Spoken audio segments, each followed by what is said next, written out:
Mom's voice still rings in my ears, sharp enough to slice through the doorway behind me. "You're ungrateful. Get out and never come back." I didn't argue. I didn't cry. I just picked up my small bag, stepped past her, and left without a word. For 6 months, I told myself that moment was freedom. That silence was closure. But tonight, as I sit in my apartment watching my phone buzz nonstop across the table, I realize the real betrayal wasn't when they threw me out. It's what happened weeks later, the moment Dad texted me. "Before I tell you the rest, tell me where you're listening from, so I know I'm not alone. And when you've heard my story, tell me what would you have done in my place. My name is Violet, and if you had met me a year ago, you would have assumed I came from one of those stable, tight-knit suburban families, the kind that hosts perfect holiday dinners and hangs coordinated portraits on the living room wall. From the outside, we looked exactly like that. But inside, everything felt off like a picture frame that kept tilting, no matter how many times you straightened it. My mother, Elaine, was the emotional center of the house, loud when she was angry, louder when she felt wronged, and strangely quiet any time I succeeded at something. My father, Robert, played the role of the logical one, the voice of reason, the man who believed every problem could be solved if his children just stepped up. And then there was my older brother, Tyler, 3 years ahead of me, and somehow still treated like a kid who needed time to find himself. I was the only one who ever did find myself. I learned early that if I wanted something, I had to earn it. Scholarships, 2 part-time jobs in college, my first corporate position in finance straight out of school. I paid my own rent, my own groceries, my own tuition. What I didn't realize was that the more self-sufficient I became, the more my family assumed responsibility was just my nature. It started small, Mom forgetting to buy groceries and asking if I could pick up a few things just this once. Then came the utility bills they were a little short on. After that, the mortgage. At first my contributions felt helpful, then necessary, then expected, and eventually invisible. The house I grew up in, sitting in a quiet suburb outside the city, was a 2-story place with beige siding and a porch swing my dad never got around to fixing. I used to love that house. I used to think it loved me back. But houses don't love. They hold memories, and memories can rot if no one takes care of them. Every Sunday, I'd drive over with fresh groceries and a calm smile, stepping into a living room that always felt on the verge of an argument. Tyler would be on the couch, controller in hand, telling me he was working on ideas for his future. Mom would sigh dramatically about how hard things had been lately. Dad would mention how the mortgage was tight again, and somehow every pair of eyes would drift toward me. For years, I swallowed it, told myself families help each other, told myself it would get better. But that Sunday, 6 months ago, the air in that living room felt heavier than usual. Mom's arms were crossed. Dad stood in the doorway like a disappointed judge. Tyler didn't even pause his game. They were waiting for me. And I didn't know it yet, but the version of me they depended on was about to stop existing. The weeks after I left felt strangely quiet. Not peaceful, just quiet, in the way an empty apartment hums at night like the walls are waiting for you to speak first. I cooked simple dinners, organized my closet more times than necessary. Anything to keep my mind occupied. Anything to stop replaying the moment Mom Elaine told me to get out and never come back. I reminded myself I had done the right thing, that walking away was long overdue. And for a while, I believed it. Then one Thursday evening, while I was sitting on my couch, scrolling through work emails, my phone buzzed. Just one vibration. No dramatic ringtone. No warning. I glanced at the screen and froze. It was a message from my father, Robert. "Why haven't you paid the mortgage?" No greeting, no concern, no acknowledgement of the 6 months of silence since the day they threw me out. Just a demand. My first reaction wasn't anger, it was disbelief. A laugh escaped me, involuntary and sharp. They kicked me out, told me never to come back, and now they wanted to know why I wasn't still funding the house they refused to let me live in. I stared at the message, the words growing heavier the longer I looked at them. A part of me wondered if it was a mistake. Maybe he meant to text Tyler, but deep down, I knew the truth. They'd never expected Tyler to step up. They never had. They probably never would. Slowly, I opened my banking app. I scrolled through the old payments I had made, groceries, bills, transfers labeled mortgage help. Month after month, year after year, thousands of dollars. So much of my life siphoned into that house. But they weren't asking about my kindness. They were asking why their supply had stopped. I set my phone down, but my thoughts kept running. Where had my money gone? Had the mortgage been paid at all? Why was I even wondering, why did I care? I didn't owe them anything. Not after the way they treated me. Still, the message gnawed at me with a mix of fury and clarity I hadn't allowed myself to feel before. Because this wasn't just entitlement, it was expectation. In their minds, I hadn't left. I had simply taken a break before resuming my job as their financial safety net.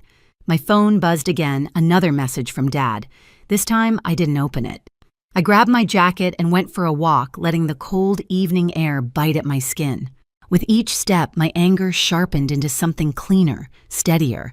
They thought I would stay quiet forever. They thought I would keep paying without protest. But as I walked under the streetlights, I realized something I had never admitted to myself. I wasn't hurt anymore. I was done. By the time I got back to my apartment, my anger had settled into something calmer, almost icy. The kind of calm that makes every thought feel sharp. I sat on the edge of my couch, opened my father's message again, and for the first time in my life, I didn't feel guilt. I felt clarity. I typed slowly, deliberately, each word a choice, not a reaction. Oh, I thought I wasn't welcome. I stared at the sentence for a moment. That was it. No explanation, no apology, no emotional cushioning like I always offered them.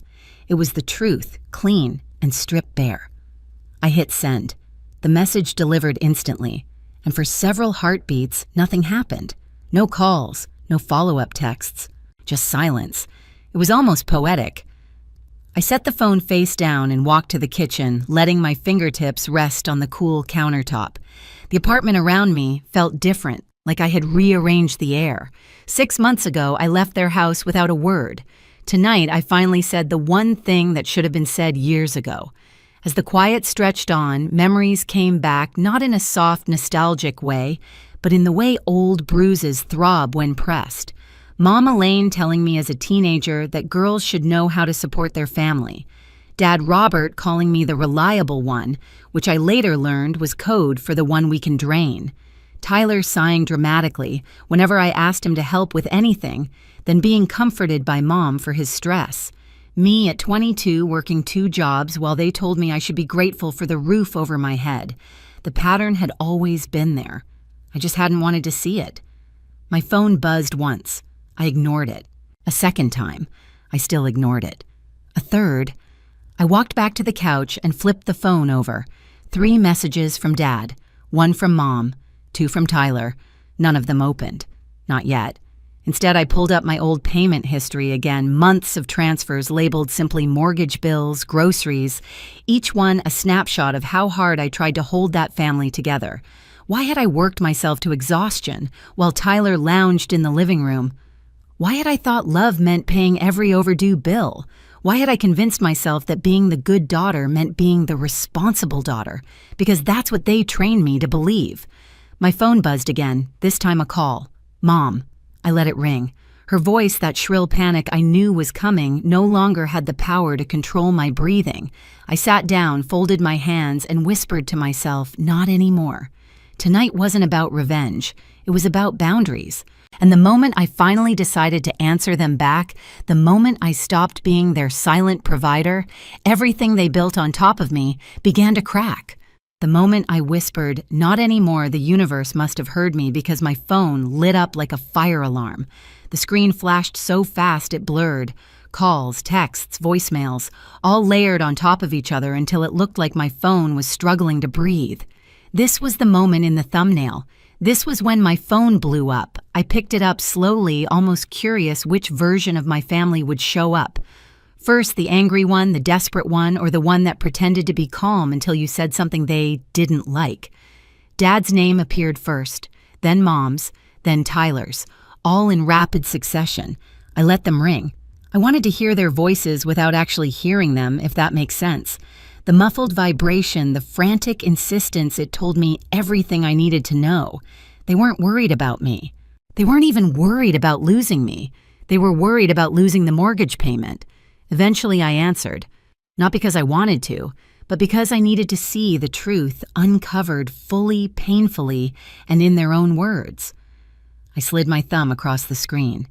Dad's voice exploded immediately. Violet. Finally.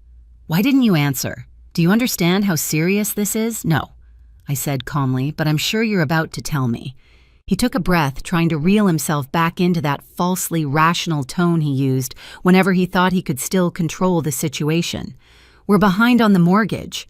The bank called. We're in danger of missing another payment. You should have paid it this month. I let the words hang for a moment. I should have, I repeated quietly. Yes, you know your mother and I can't cover it. Tyler's still what I cut in. Still looking for his purpose. Still figuring things out. Still sitting on the couch playing games. Silence. Even through the phone, I could feel the way the air changed in that house. Don't disrespect your brother, Dad snapped. Funny, I said, leaning back on my couch. That's exactly what Mom said 6 months ago, right before she told me to get out and never come back. Another silence, but this one wasn't empty, it was charged. Mom cut in, now her voice sharp with performed outrage. We were upset. Families say things they don't mean, but you meant it enough, I said. To watch me walk out with one bag and never check if I made it home alive. You're being dramatic, she spat. And you're being manipulative, I said simply. Mom inhaled sharply, offended by the honesty. Dad stepped back in. Violet, listen. This isn't the time for old arguments. The house is not my responsibility, I finished for him. But you've always helped, he insisted. You know we depend on you, I know, I said softly. I finally know. Before he could respond, another call buzzed in. I glanced at the screen. Tyler. I almost laughed. The irony was unreal. I need to take this, I told Dad and hung up before he could protest. I answered Tyler's call. He didn't even say hello. What the hell? Violet? He barked. Mom's crying. Dad's freaking out. Why did you say that to them? Which part, I asked. The part where I said I wasn't welcome, or the part where I stopped paying your bills? He cursed under his breath. You know they can't afford the mortgage without you. And why is that my problem? I asked. Because you're the responsible one. The sentence crashed against me like cold water.